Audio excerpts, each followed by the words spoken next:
two-way standout and one of the greatest VHS football teams ever. He delivered physical punishment in equal measure, be it at the line, downfield, or in the opponent's backfield.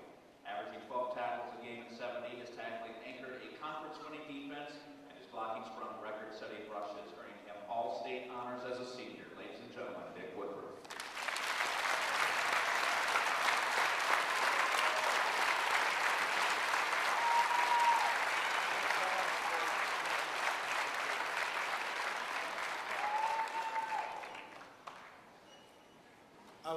I was wondering what I was going to say tonight, but I think Bob covered pretty much everything.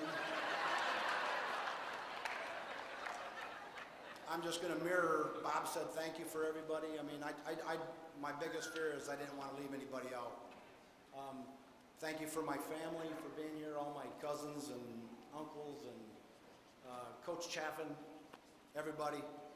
I just want to kind of lighten it up because I have to, but I came home one day after I told my wife about this inspirational speaker that I heard down at work, and I told her about it, and you got to be careful what you tell your wives because they remember it, you know. And so I got the trophy, you know.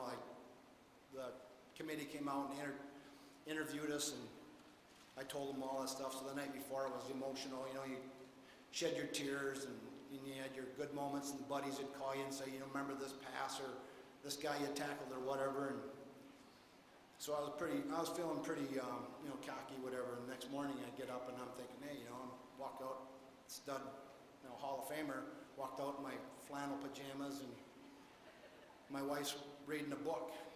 So I walk out and I'm flipping a football around, and I'm doing the Heisman pose, and she doesn't even look up, you know. And I says, you know, Barbara, I'm a Hall of Famer, you know, in your wildest dreams. And she looks up and says, you're not in my wildest dreams.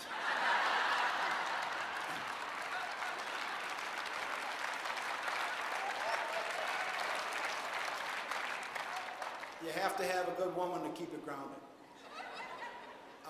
Bob talked about team sports, and I want to talk, anybody that hasn't been involved in a team sport, unless you're a really good athlete and you go on to play college football or pros or intramurals or whatever like that, team sports stop after high school. And if you don't believe me, ask Scott Govitz and Kurt Grove where they caught their bluegills the day before.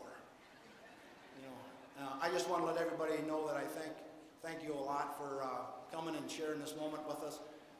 I'm deeply honored. I thank everybody. Love you. I love Beaverton.